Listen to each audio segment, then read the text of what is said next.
युवराज,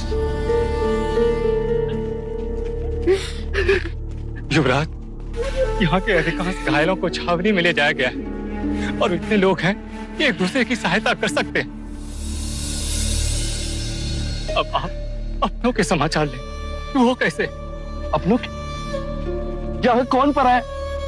सभी तो अपने। आपको महल जाना चाहिए युवराज। वहां सबको आपकी आवश्यकता होगी। पता नहीं वहां का क्या हाल होगा। महाराज, महादेवी, गोपा, राहुल, नहीं।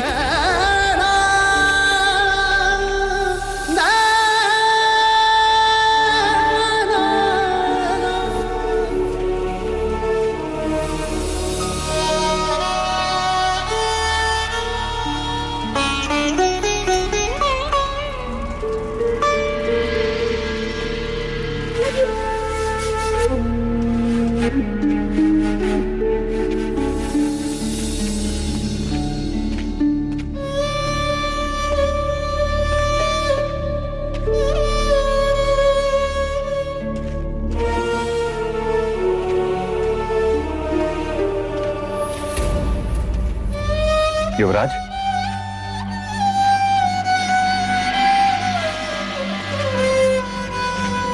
सिद्धार्थ, काकश, आप ये सब? तुम बताओ सिद्धार्थ, तुम कैसे हो? मार्ग में तुम्हारी बांदुल से मुठभेड़ तो नहीं हुई? नहीं काकश, मैं तो पहाड़ों के मार्ग से मगध पहुंचा था। यदि मुझे तनिक भी आभास होता है कि प्रसन्नजीत इस तरह से। सब कुछ अचानक हुआ युवराज, और वो भी 2 दिशाओं से आक्रमण। इसीलिए हमारी सेना बढ़ गई। शाक्यों की तलवारें अधिक नहीं थी, किंतु बलहीन भी नहीं थी। यदि आक्रमण एक और से हुआ होता तो कौशल की पराजय निश्चित थी। हम सब तो साथ थे सिद्धार्थ, परंतु तुम अकेले, इसीलिए महल चिंतित था। आप तो जानते हैं काकश जी, मैं युद्ध रोकना चाहता था, इसीलिए तो प्रस्ताव लेकर मगध गया था। वो तो महाराज बिंबिसार के संदेश के कारण प्रसन्नजीत रुक गया, अन्यथा। काकश, माँ, काकी माँ, सब कहाँ हैं? सुरक्षित है, सारा महल सुरक्षित है सिद्धार्थ। और महाराज?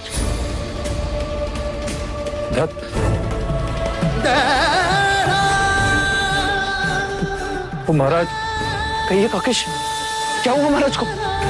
बताइए काकश। घायल पर सुरक्षित सिद्धार्थ।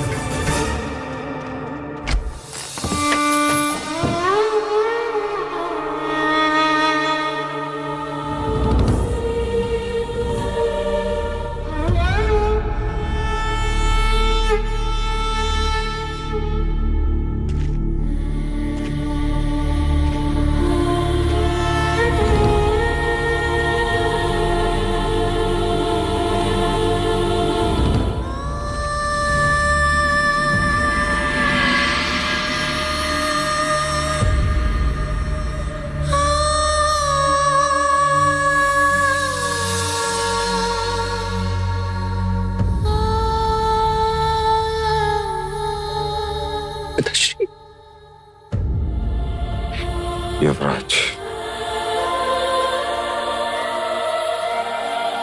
युवराज,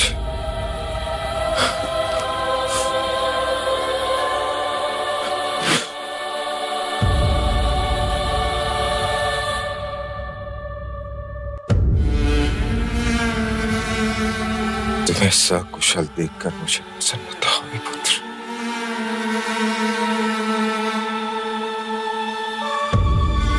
कपिलवस्तु का सम्राट सुरक्षित है। अब कपिलवस्तु फिर से अपने पैरों पर खड़ा हो जाएगा।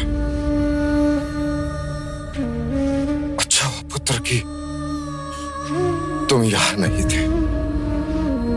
पर तो मुझे खेद है कि मैं यहाँ क्यों नहीं था, अन्यथा मैं ये तो होने नहीं देता पिताजी। नहीं पुत्र, खेद तुम्हें नहीं, खेद मुझे है।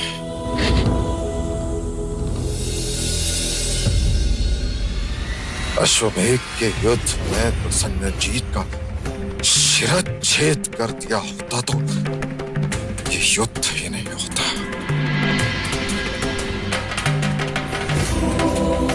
राजनीति में एक गलत निर्णय। वो निर्णय गलत नहीं था पिताजी। उस युद्ध में हमारी विजय उस निर्णय पे आधारित ही थी। नहीं युवराज,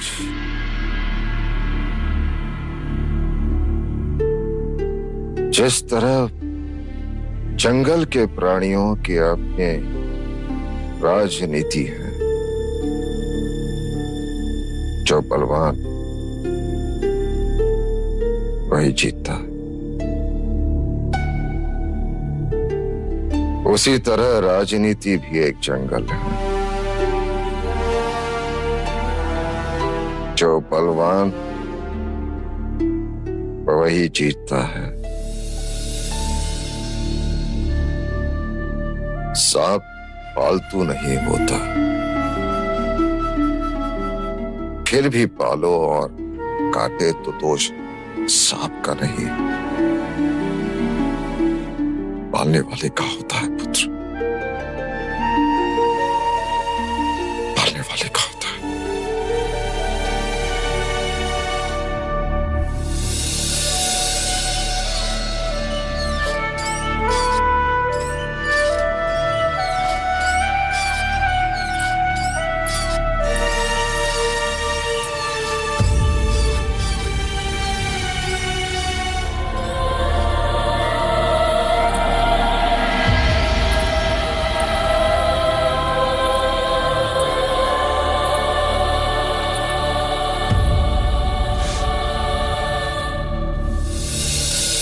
एक युद्ध और चारों ओर दुख का साम्राज्य छा गया। मनुष्य सोचता कुछ है और होता कुछ और है।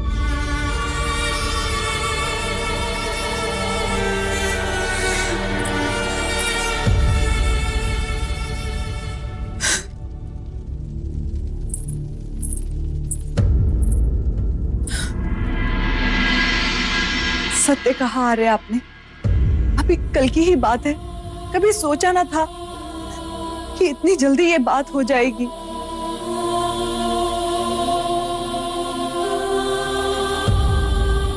आपने पूछा नहीं आ रहे कि क्या हुआ?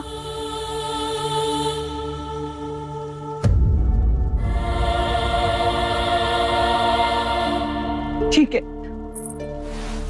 चलो मैं ही बता देती हूँ। कल राहुल पहली बार घुटनों के बल चला और फिर रोने लगा। जब मैंने उसे पुकारा तो यूं हाथों के बल सर उठाकर मुझे देखने लगा और फिर हंस पड़ा।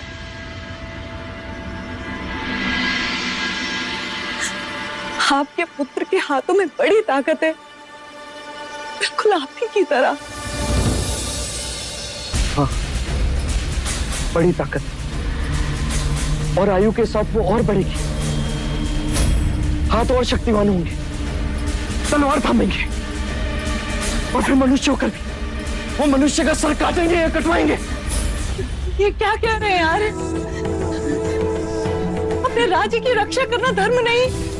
मैं इस धर्म में नहीं मानता। सच कहूं तो मैं ईश्वर को भी नहीं मानता। ये क्या अनर्थ बोल रहे हैं यार? हाँ गोपा, होता ईश्वर तो ये भयानक विनाश नहीं होने देता। क्यों मनुष्य को जन्म देकर दुख के मार्ग दौड़ाता? क्यों मनुष्य की आंखों में शत्रुता का विष बढ़ता और अहम का तांडव रचता? क्यों वो विकारों के पीछे मन को भटकाता? क्यों ये युद्ध होता और प्राणों की आहुति दी जाती? क्यों सरहदों के विस्तार को क्षत्रिय प्रगति का नाम देते?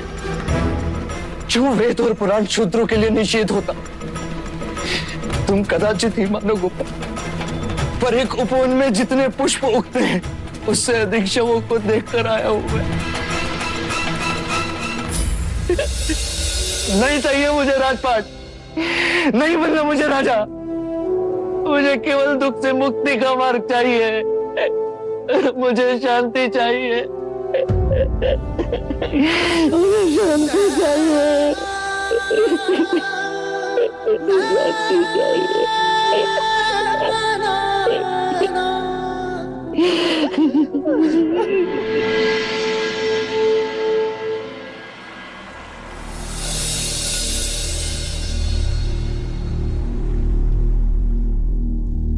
युवराज सिद्धार्थ पधार रहे हैं।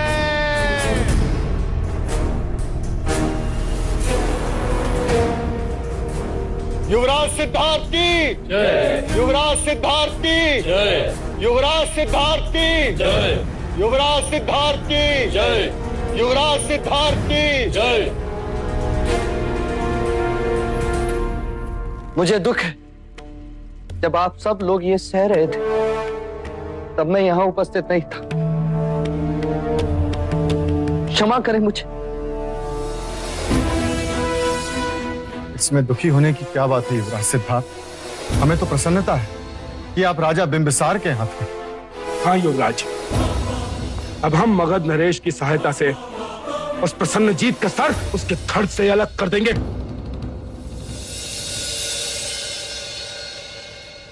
राजा तपोधन, तलवार के साथ हाथ भी कट गए, फिर भी युद्ध की बात। तो क्या हुआ युवराज, हम क्षत्रिय हैं, हम पूरा युद्ध करेंगे और इस बार युद्ध में हमारी पराजय नहीं विजय होगी। उस प्रसन्नजीत ने मित्र बनकर शत्रुता का काम किया है और शाक्य कभी धोखे को क्षमा नहीं करता। प्रसन्नजीत का तो शिरछेद होकर रहेगा। सत्य गणतंत्र की, सत्य गणतंत्र की, सत्य गणतंत्र की। फिर संहार, फिर रक्तपात, फिर प्रजा में हाहाकार, फिर नगर उद्ध्वस्त, फिर अहम का तांडव और मनुष्यता का परिहार। अपनी प्रजा, अपनी माता पिता को घायल देखकर आपका रक्त नहीं खौलता, पीड़ा नहीं होती, शत्रु को समाप्त करने का क्रोध नहीं जागता।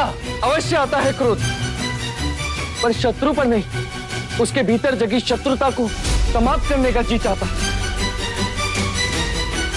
हमें युद्ध से कुछ प्राप्त नहीं होता, ये जानते हुए भी, और पराजित होकर शाक्य जी नहीं पाते। उस बीते कल की सोच को बदलो, आने वाले कल के बारे में सोचो। सर्जन को सदियों लग जाते हैं और विसर्जन को एक पल। अपने विचार अपने तक ही सीमित रखिए युवराज, हमें अपना खोया हुआ स्वाभिमान वापस चाहिए। इस कपिल वस्तु को अपनी खोई हुई प्रतिष्ठा और स्वाभिमान वापस चाहिए युवराज, वापस चाहिए, वापस चाहिए। क्या होता है स्वाभिमान? क्या स्वाभिमान से होती है प्रतिष्ठा?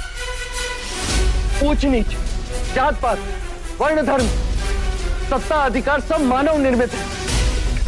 कहो, ये धरती, ये आसमान, ये पेड़ पौधे सब किसके हैं? हमारे पूर्वजों के। और यदि उनसे प्रश्न करें तो वो क्या कहेंगे? उनके पूर्वजों के। और अंत में हमें यही उत्तर मिलेगा, किसी के नहीं। जो वस्तु तुम्हारी थी ही नहीं, उस पर अधिकार की भावना क्यों? ये युद्ध क्यों?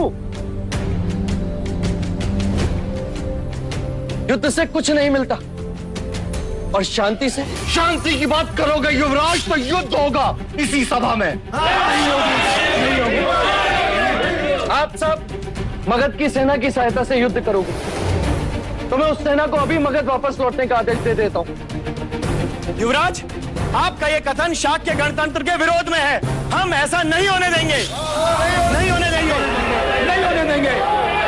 नहीं हो सकता। सेनापति, मतदान इसी समय होना चाहिए। हाँ, इसी समय होना चाहिए। ठीक है।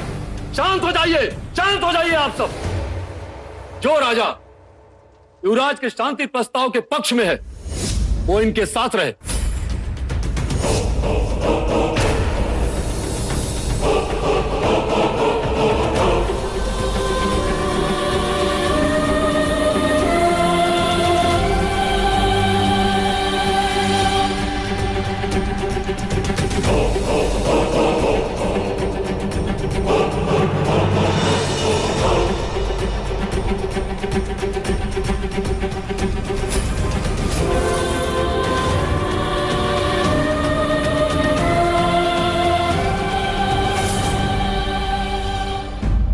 युवराज, महाराज शुद्धोधन यहाँ होते तो वो भी युद्ध के पक्ष में ही होते। राजनीति भी एक जंगल है, जो बलवान वही जीतता है।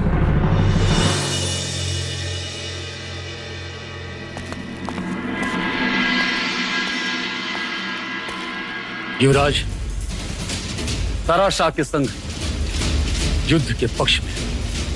अब निर्णय आपको करना है कि आप इनके पक्ष में हैं या नहीं।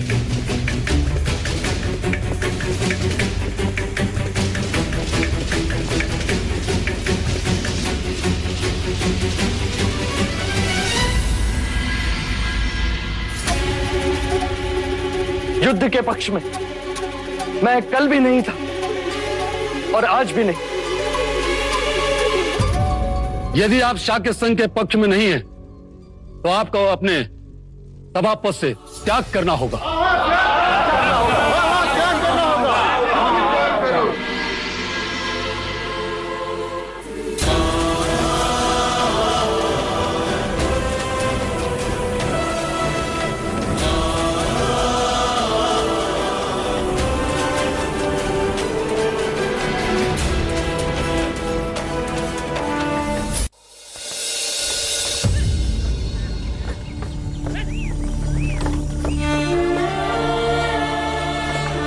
रोको।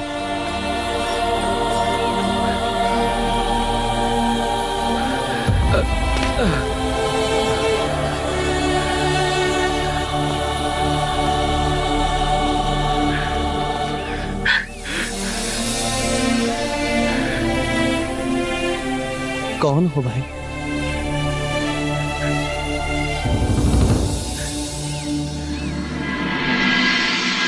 गौरी को असत्य बोलने के लिए 10 कोड़े मारने का दंड सुनाया जाता है। नहीं महाराज, नहीं महाराज, मुझे क्षमा कर दो, मुझे क्षमा कर दो। अगर आज के बाद असत्य बोलो तो मेरे अनाज और खेत सब आपके। महाराज, गौरी को क्षमा कर दीजिए। अब से वो कभी असत्य नहीं बोलेगा।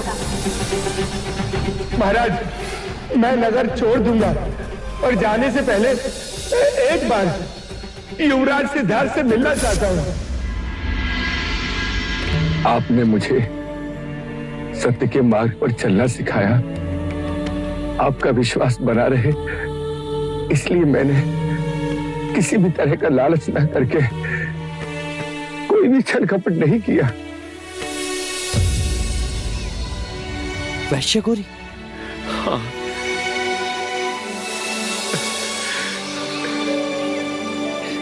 जी हाँ युवराज, वही वैश्य गौरी जिसे सारे नगर ने अपराधी घोषित किया, और आपने मेरी सहायता की, मुझे जीने का अवसर प्रदान किया। तुम तो नगर छोड़कर चले गए थे। जी युवराज, वो झूठे अपराध का दंड था। झूठी मोहर लगाकर किसी ने मेरी बलि देनी चाहिए थी, और अब गिरे दूध पर क्या रोना। तो अब तक तुम कहां थे? वैशाली चला गया था युवराज, शरीर वहां और हृदय यहाँ। युद्ध पश्चात कपिल वस्तु के बारे में सुना तो दुख बांटने चला आया। युवराज, परिश्रम से मैंने धन अर्जित किया है, कृपया इसे स्वीकार करें युवराज, कृपया इसे स्वीकार करें। यहां से तुम कहां जा रहे थे? कभी न्याय प्रणाली ने मुझे नई नगरी में अन्न न देने का अपराधी ठहराया था, आज उसी नई नगरी में अन्न बांटने जा रहा था युवराज। नई नगरी? हाँ। आपका दारुण कह रहा था, राज्य के सैनिक इसके भाई को कहीं ले गए हैं, किसी नई नगरी में। क्या तुम मुझे अपने साथ नई नगरी ले चलोगे? मैंने आज तक उसे नहीं देखा। युवराज, हमें महल जाना चाहिए, महाराज हमारी प्रतीक्षा कर रहे होंगे। हाँ चलना, वहां से हम सीधा महल ही जाएंगे। पहले हम नगर के उस हिस्से को तो देख लें जो आज तक हमने नहीं देखा। चलो गौरी। युवराज, तुम भी चलो चन्ना, चलो चलो।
ये सब हम क्या देख रहे हैं चन्ना?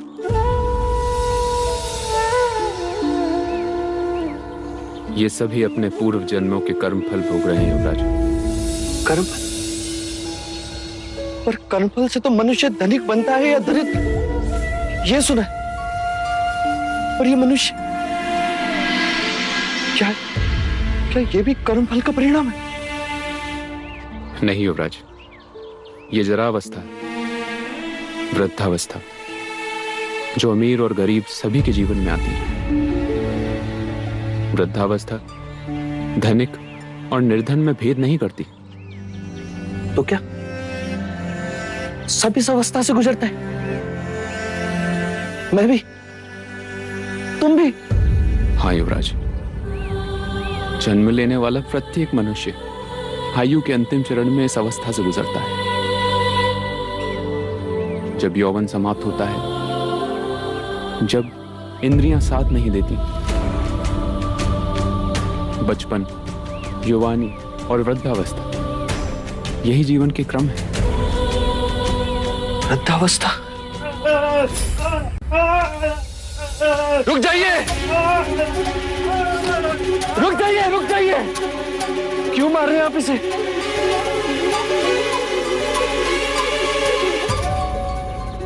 नहीं युवराज, ये क्या कर रहे हैं आप? राज, ये रोगी है। लोग इसे छूते नहीं। रोग तो मुझे भी हुआ था और सबने मुझे छुआ भी था। पर वह साधारण रोग था युवराज, ये कुष्ठ रोग है।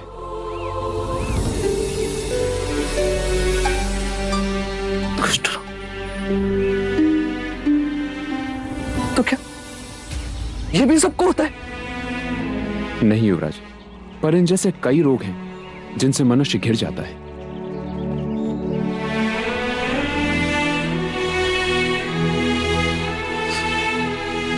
कर्मफल से दरिद्रता मिलती है,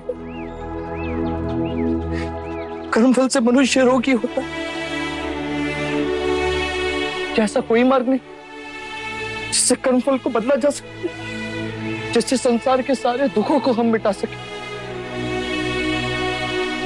जिससे यौवन और धन चिरंजीवी हो जाए? कैसे होगा चिरंजीवी जब तक तुम जैसे जन्म लेते रहेंगे?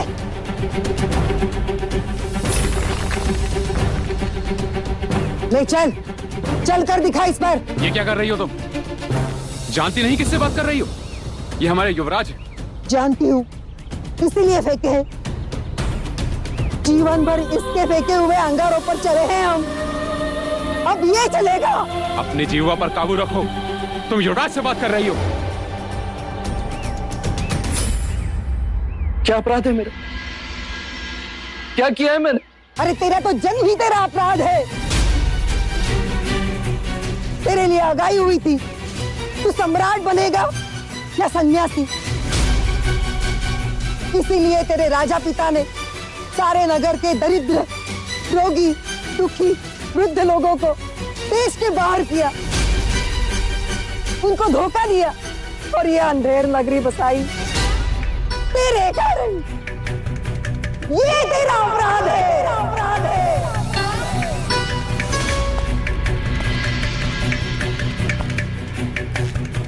पर ऐसा क्यों?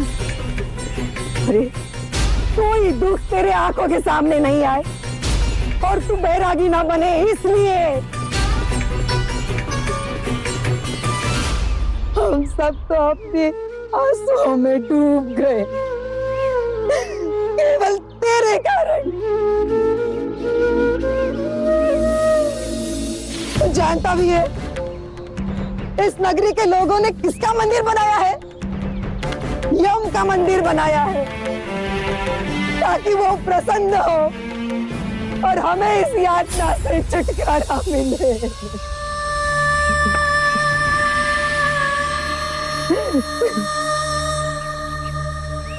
मनुष्यता का कितना बड़ा उपहास। चलना, क्या मेरा जन्म सच में इतना कलंकित? युवराज, ये तो नहीं, ये नहीं हो सकता, नहीं हो सकता ये। अगर विश्वास न हो तो जाकर पूछो अपने राजा पिता से। उसका अभिमान और बलि चढ़ गए हम।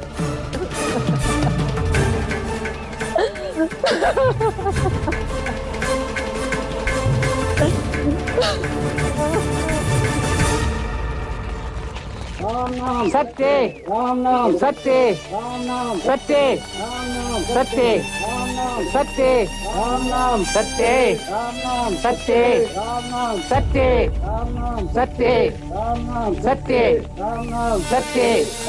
सत्य, सत्य, सत्य, सत्य, सत्य। कहिए महाराज, और कितने वेद छिपाए आपने? ना मुझे मेरी माँ के विषय में बताया, ना नई नगरी के बारे में। एक बार भी आपने ये नहीं सोचा कि जब आपका पुत्र बड़ा होगा और जानेगा उसके कारण कितने लोग बेघर हो गए, कितने लोगों को नगर बाहर निकाल दिया गया था, तो वो क्या सोचेगा? क्या कभी वो स्वयं को क्षमा कर पाएगा?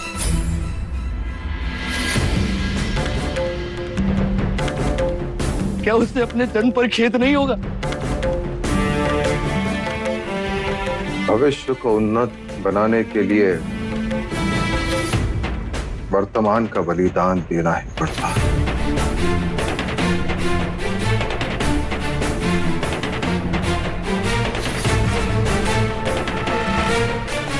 अब तुम सम्राट बनोगे तो न जाने कितने लोगों के घर बसाओ, उन्नति लाओगे। एक योग्य राजा भाग्य से मिलता है प्रजा को, और मैं तुम्हें राजा ही बनाना चाहता था। और एक योग्य राजा देने की इच्छा आप बुरे शासक बन गए पिताश्री। पूरी एक पीढ़ी को नरक भेज दी। सिद्धार्थ,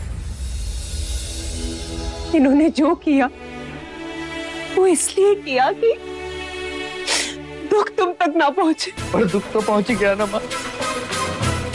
उन सबके दुखों का बोझ मैं अपने कंधों पर उठाकर चल रहा हूं।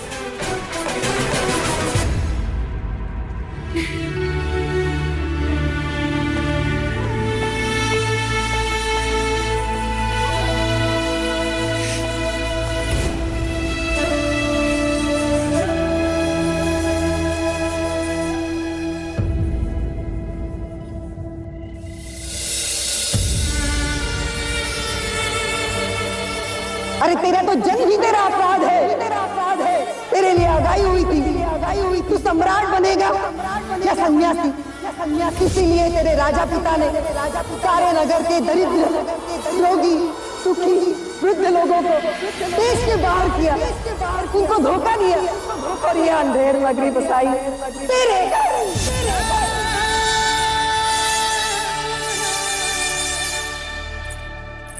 आर्य। आर्य,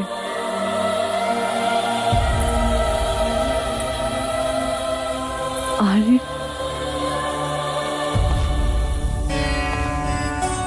मैं राजा बनना नहीं चाहता गोपा। मैं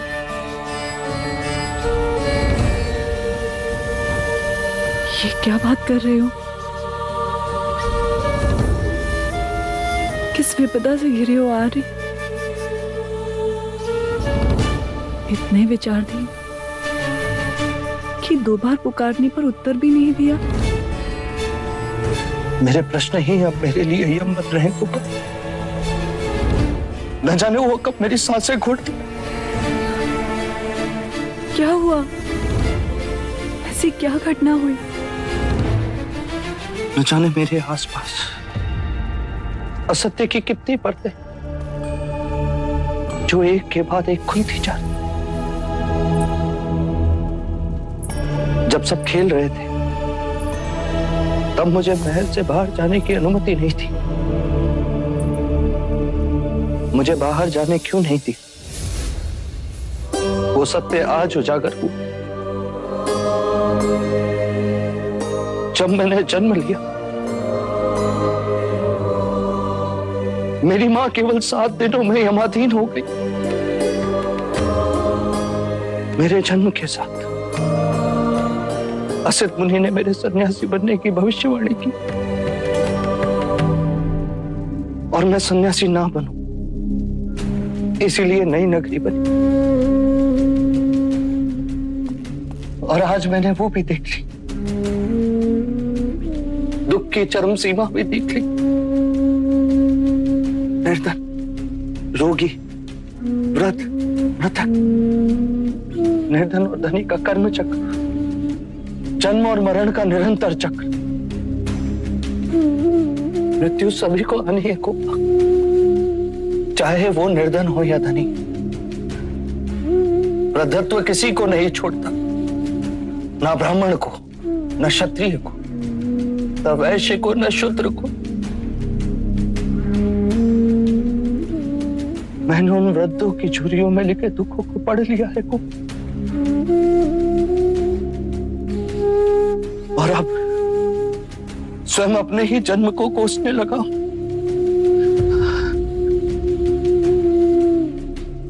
यदि जीवन ऐसा है तो ऐसे जीवन की मुझे कोई आवश्यकता नहीं।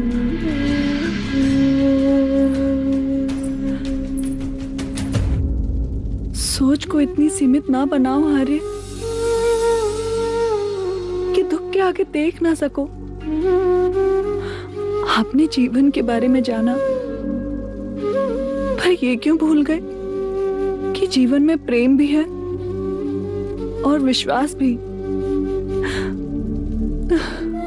स्नेह से सारी पीड़ाएं नष्ट होती हैं। माना कि दुख से जीवन में संघर्ष है, पर प्रेम दुख पर भारी है। देखो, मेरे जीवन में आप हो, आप मुझसे स्नेह करती हो और मैं आपसे, और यही प्रेम दुखों से संघर्ष करने की शक्ति देता है। मैं जब भी उदास होती हूँ, राहुल का चेहरा देखती हूँ और फिर दुख दिखाई ही नहीं देता। स्नेह और विश्वास सृष्टि की नींव है। हाँ। कहाँ जा रहे हो आर्य? राहुल को देखने।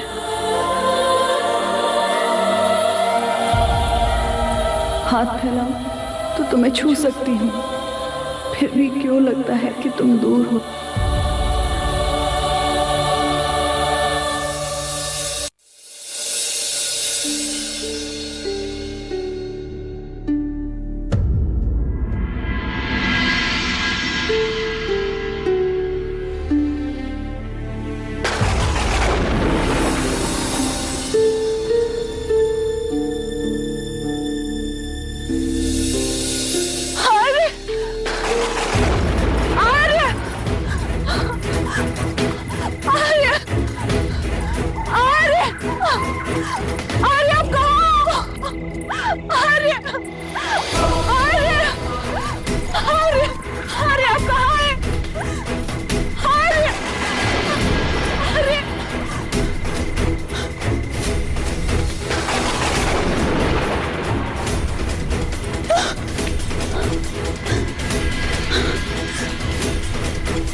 मैं यहीं हूं तुम्हारे पास, पर जा रहा हूं, बहुत जल्द लौट आऊंगा।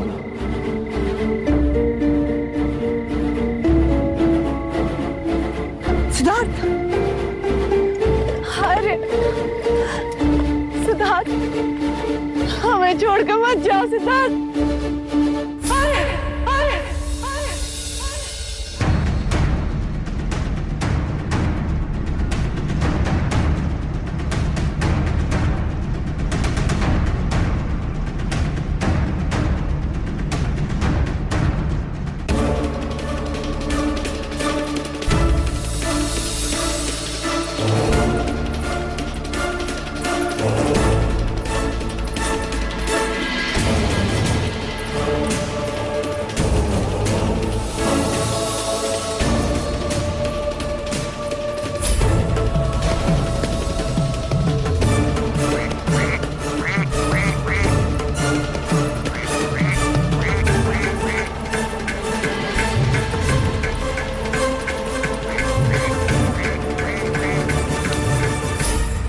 आप यहाँ आ रहे? ये क्या हुआ? गोपाल तड़प रहा, कदाचित प्यासा है। कब से मैं इसे पानी पिलाने की कोशिश कर रहा हूं, चिल्लाता है पर पानी नहीं पीता। ये पानी नहीं पिएगा आर्य। क्या? क्यों नहीं पिएगा? कहते हैं पक्षियों में भी मनुष्य के समान प्रेम भावना होती है। एक के बिना दूसरा जीवित नहीं रह सकता। नर ने वहां प्राण त्याग दिए, तो ये मादा भी अपने प्राण दे देगी। विरह ये सह नहीं पाते, और एक के बिना दूजा जीवित नहीं रहता। इनके बीच प्रेम का ही अटूट बंधन है। अर्थात प्रेम की चरम सीमा भी दुख है। कदाचित परिभाषा भी दुख। प्रेम अर्थात अप्रत्यक्ष दुख, केवल दुख।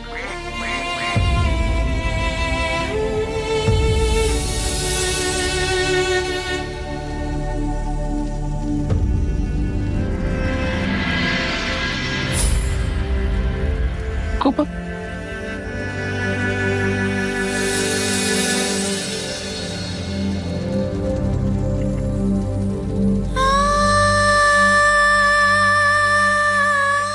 बोलो गोपा,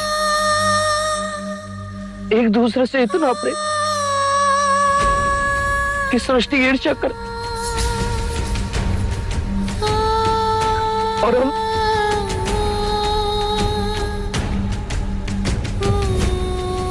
तुम कह रही थी कि प्रेम दुख से परे। गोपा, पर मैं कह रहा हूं प्रेम की चरम सीमा भी दुख है। सुख क्षणिक है, दुख सर्वोपरि। प्रेम भ्रम है और विरह सनातन है।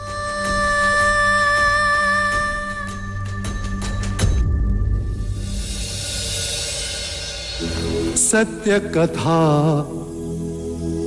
पुरुषार्थ कथा, सुनो सुनो सिद्धार्थ कथा।